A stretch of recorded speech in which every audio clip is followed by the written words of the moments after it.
Thank you to Vandergraaf for sponsoring this Road to Prosperity video.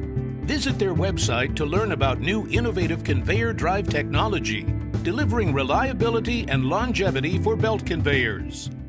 You kind of already touched on the next thing I was going to ask about, and perhaps the most interesting sector that I've been reading the most about and seeing the most about, residential construction. It was so strong in 2021. I know plenty of people that I knew, plenty of people that I work with, struggled maybe to get a house because, there was so much demand and, prices were going so high. Definitely slowed down and took a bit of a hit in 2022, with interest rates going up, inflation staying pretty sticky, those recession fears you mentioned. Sort of a two-part question. Do you foresee a bounce back in that sector anytime soon? I know you kind of touched on that a little bit.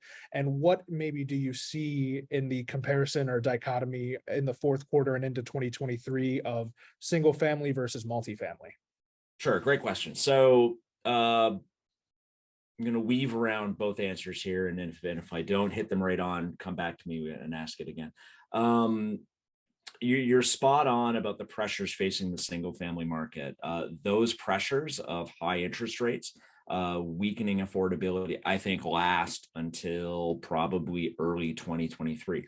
The great thing about the single family market is that it leads into a downturn and it leads in recovery. So if we believe that an economic recovery, and this is certainly our forecast, if we believe that an economic recovery is going to happen in the latter half of 2023, that really means the bottom for the single family market is probably earlier in 2023, in the first half of 2023. That doesn't mean it's going to come back in gangbusters, but we should start to see a steady improvement in single family construction in the back half of the year.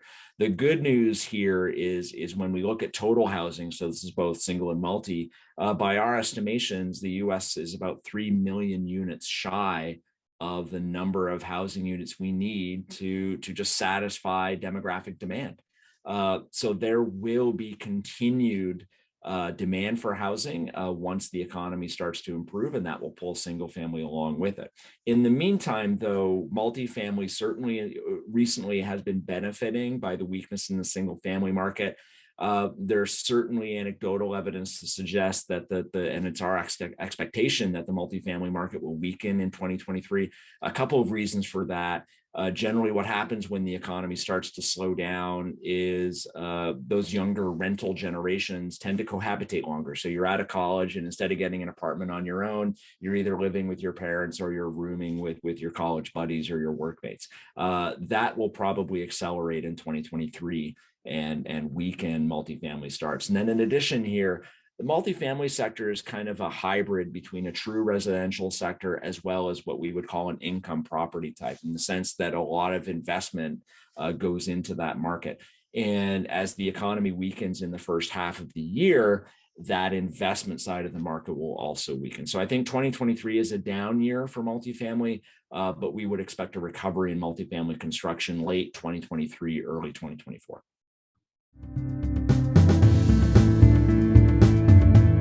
Thank you to Vandergraaf for sponsoring this Road to Prosperity video.